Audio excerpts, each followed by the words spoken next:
Story number 4. Chris the Entrepreneur. Chips and sodas at Gauthier Garage. What are some of the unconventional memories that I have of my brother Christopher? I have a lifetime full of happy and cheerful memories of him and his life. Most are sentimental, but several are unconventional. Of course, I cannot describe exactly what he was feeling, nor describe what his thoughts were, but I can relay the shared history that I had with him. Our history, no matter the event, was time well spent together. Chris was a brother who encouraged love, forgiveness, and generosity above everything else.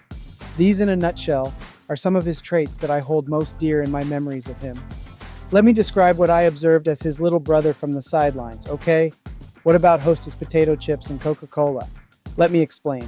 My brother Chris was employed by our father Cyril Gauthier as an experienced small engines mechanic at the family business, Gauthier Garage of Otter Lake, Quebec. He was very happy taking repair jobs and did an excellent job, resulting in customers that were very satisfied with his work. However, Chris, the budding entrepreneur, thought that in addition to fixing motors, perhaps he could supplement his salary by selling chips and cold drinks at the garage.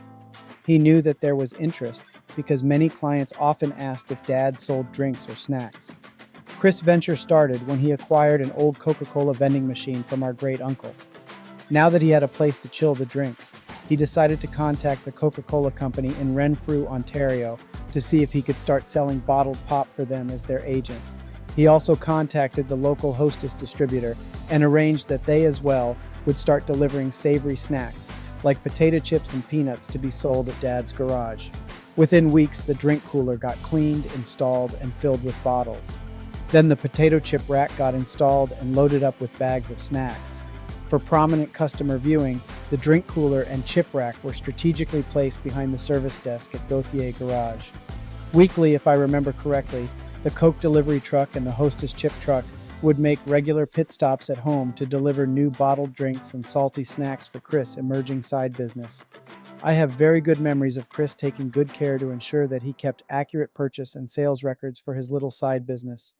This little venture enabled him to explore and accept more adult responsibilities of not only selecting products preferred by the customers, but also to experience the adult responsibilities of taking risk and paying one's debts. As much as I can remember, Chris kept this little side business alive in Dad's garage for well over a decade, if not longer. Chris, as I mentioned in the beginning paragraph of this story, was kind, loving, and generous. When I was a boy, I did not have very much cash to spend on anything. Our parents always provided for us, but extras often could not be afforded. There were no extra dollars to spend on anything that was not absolutely necessary. We did have treats from time to time, but only when they could be afforded. As such, a treat of a bag of chips and a soda pop, a cost of probably not more than $1 in those days, was often out of reach for us children. Chris knew this, and despite his desire to increase his own savings account, he would often gift my siblings and I a special treat of not only a cold bottle of Coke or Mountain Dew, but rather a combo pack of both pop and bag of barbecue chips. Being younger at the time, I did not understand that these products were not free. My childish thoughts were, it was just a tasty treat, and as such, I had no clue that someone had to pay for it.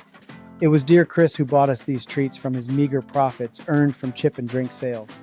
Dear Chris, I know that you know how much I appreciated these special treats that you had given me over the years. When I was finally smart enough to realize that you were paying for these, I had promised you that I would pay you back once I had a regular paying job. But you told me simply that the invoice for the treats was already settled and blew away on the wind. True to his giving nature, I am sure Chris continues to give away free soda pop and chips to St. Peter and the angels in heaven.